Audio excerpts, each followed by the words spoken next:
ஒரு மனிதனோட வாழ்க்கைக்கு முக்கியம் ரெண்டு விஷயம்.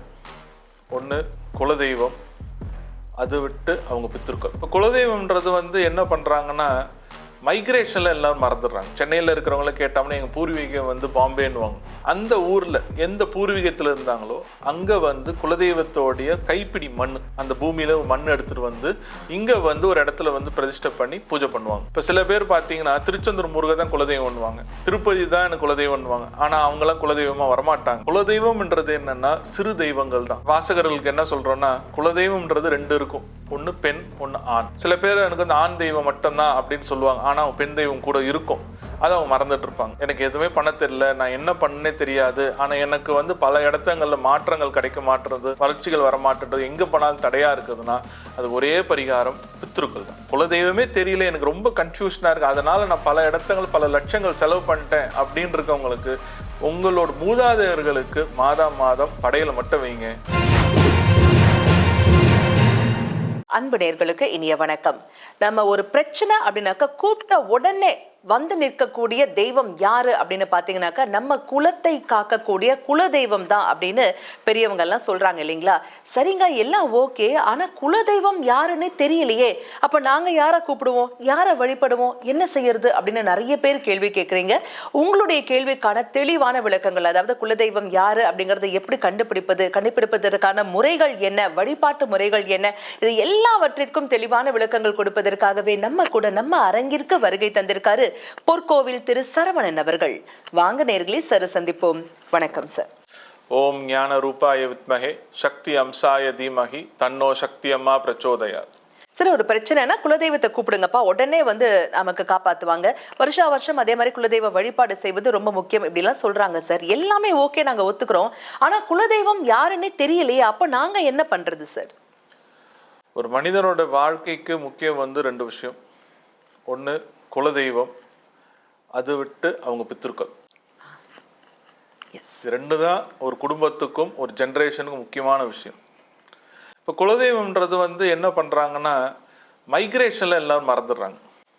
தாத்தா பூர்வீகம் இருக்கும்போது தாத்தா பாட்டிகளாம் ஒரு கிராமத்தில் இருந்திருப்பாங்க. இன்ஃப்ராஸ்ட்ரக்சர் டெவலப் ஆக அங்கேருந்து இங்கே மைக்ரேட் ஆகிடுவாங்க. இப்போ சில நேரங்களில் பார்த்தோம்னா, இப்போ சென்னையில் இருக்கிறவங்கள கேட்டோம்னா எங்கள் பூர்வீகம் பாம்பேன்னுவாங்க. பாம்பேல இங்கே வந்திருக்கேன்னாங்க, ஆனால் குலதெய்வம் தெரியலன்னு சொல்லிட்டு பல ஜென்ரேஷனாகவே இங்கே இருந்திருப்பாங்க. அப்படி இருக்கும்போது அவங்க என்ன பண்ணியிருப்பாங்கன்னா, அந்த ஊரில் எந்த பூர்வீகத்தில் இருந்தாங்களோ அங்கே குலதெய்வத்தோடைய கைப்பிடி மண், அந்த பூமியில் மண் எடுத்துகிட்டு இங்கே ஒரு இடத்துல பிரதிஷ்டை பண்ணி பூஜை பண்ணுவாங்க. இது இப்படி தான் பண்ணுவாங்க ஜென்ரலாக மைக்ரேஷன் ஆகும்போது. ஆனால் காலப்போக்கில் அதுவும் மறந்துட்டாங்க, எனக்கு யாருமே தெரியல, ஆனால் எங்கே போனாலும் குலதெய்வம் என்ன குலதெய்வம்னு கேட்கும்போது எங்களுக்கு ரொம்ப மன கஷ்டமாக இருக்குது. ஆனால் எனக்கு பிடிச்சதே இஷ்ட தெய்வம் சொல்லுவோம் பார்த்தீங்களா, விநாயகர், முருகர், பெருமாள் இப்படின்னுவாங்க. இப்போ சில பேர் பார்த்தீங்கன்னா திருச்செந்தூர் முருகன் தான் குலதெய்வம்னுவாங்க, திருப்பதி தான் எனக்கு குலதெய்வம்னுவாங்க. ஆனால் அவங்களாம் குலதெய்வமாக வரமாட்டாங்க. ஏன்னா அவங்கெல்லாம் பெரிய தெய்வங்கள். அவங்கெல்லாம் ஒரு இடத்துல எப்படி இருப்பாங்கன்னா, ஒரு சமுதாயத்துக்கு மட்டும், அது ஒரு குடும்பத்துக்கு மட்டும் குலதெய்வமாக இருக்க மாட்டாங்க. குலதெய்வம்ன்றது என்னன்னா சிறு தெய்வங்கள் தான்.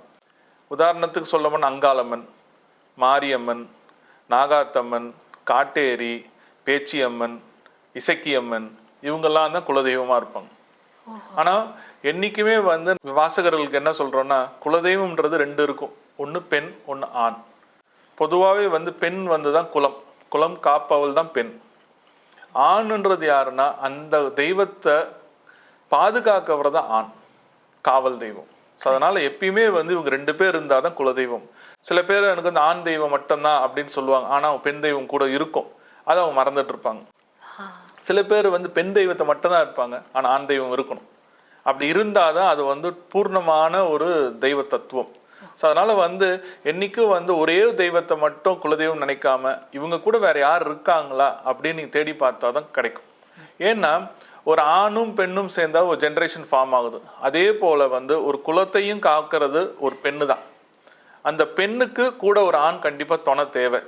அது காவல் தெய்வமாகவும் இருக்கலாம், இல்லை கூட இருக்கிற கணவராகவும் இருக்கலாம். இப்போ பார்வதிக்கு சிவன், ஆனா அதே தான் மட்டும் இருக்கிற மாதிரி இருந்தா, இப்போ அங்காளம்மன், மேல்மலை அங்காளம்மன் எடுத்தோம்னா அங்காளம்மன் மட்டும் தான் நம்ம சொல்லுவோம். ஆனால் அங்காளம்மன் கூட இன்னொரு ஆண் தெய்வம் இருக்கு, அவர் தான் காவல்காரன்னு சொல்லுவோம், அதுதான் இருளப்பன்.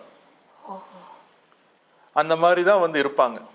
இப்போ எனக்கு எதுவுமே தெரியலைங்க, எனக்கு எதுவுமே பண்ண தெரியல, நான் என்ன பண்ணனே தெரியாது, ஆனால் எனக்கு வந்து பல இடத்துங்கள்ல மாற்றங்கள் கிடைக்க மாட்டுறது, வளர்ச்சிகள் வர மாட்டேன்றது, எங்கே போனாலும் தடையாக இருக்குதுன்னா அது ஒரே பரிகாரம் பித்ருக்கள் தான். ஏன்னா பித்ருக்கள் தான் இவங்களுக்கு உண்டான ஒரு ப்ரூஃப். அப்போ என்ன பண்ணும், மாதம் மாதம் வர அமாவாசை அன்னைக்கு வீட்டில் செய்கிற நெய்வேத்தியமானது எதனால படையல் அதை வந்து காக்காவுக்கு வச்சுட்டு ரெகுலராக பயன்படுத்திட்டு வந்தாங்கன்னா, வழிபட்டுட்டு வந்தாங்கன்னா அவங்களுக்கு நல்ல மாற்றத்தை கொடுக்கும். இந்த காக்காக்கு வைக்கும்போது எள்ளு கலந்து வைக்கணும் அப்படின்னு சொல்றாங்க. அப்படிலாம் இது வந்து வேணாங்க, வேண்டாம். வீட்டில் என்ன சமைக்கிறீங்களோ அதை எடுத்து வச்சா போதும். அது வந்து அந்த காக்கா சாப்பிட்டு போகும்போது என்ன ஆகுனா பித்ருக்கள் வந்து அந்த இடத்துல வருவாங்க.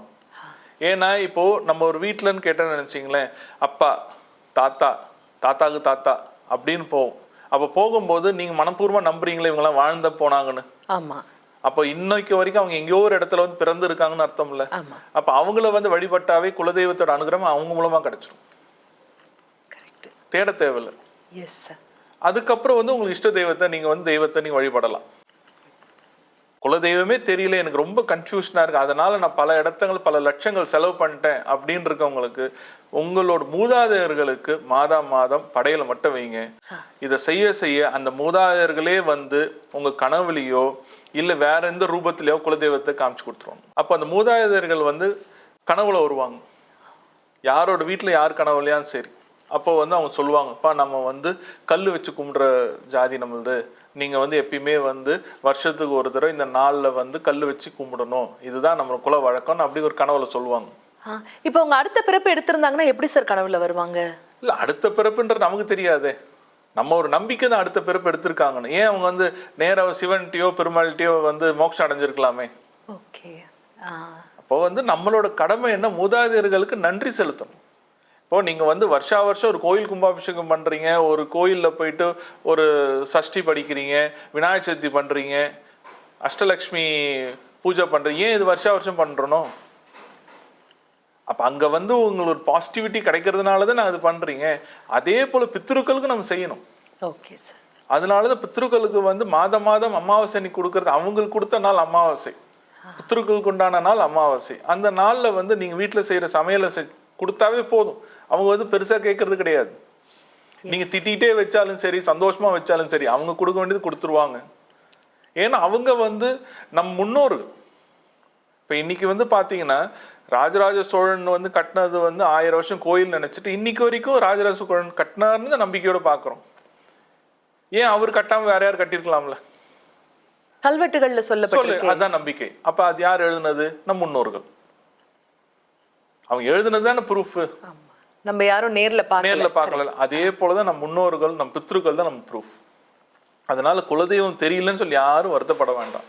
உங்களோட மூதாதையர்கள முன்னோர்கள மானசீகமா அமாவாசை நீங்க மட்டும் நீங்க செய்யற சமையல்ல இருந்து ஒரு உருண்டை வச்சாவே போதும், அவங்க உங்களை வந்து வழி நடத்திடுவாங்க. அதுக்கப்புறம் உங்க இஷ்ட தெய்வம்.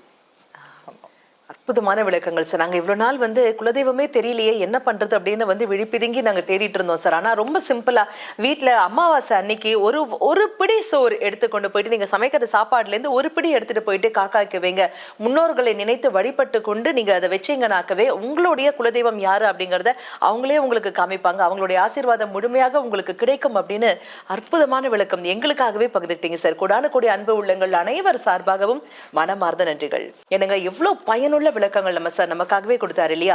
இதே மாதிரி இன்னும் நிறைய பயனுள்ள விளக்கங்கள் அடுத்தடுத்து வரக்கூடிய வீடியோஸ்ல உங்களுக்காகவே காத்துட்டு இருக்கு. மீண்டும் சந்திப்போம். அதுவரை நன்றி, வணக்கம்.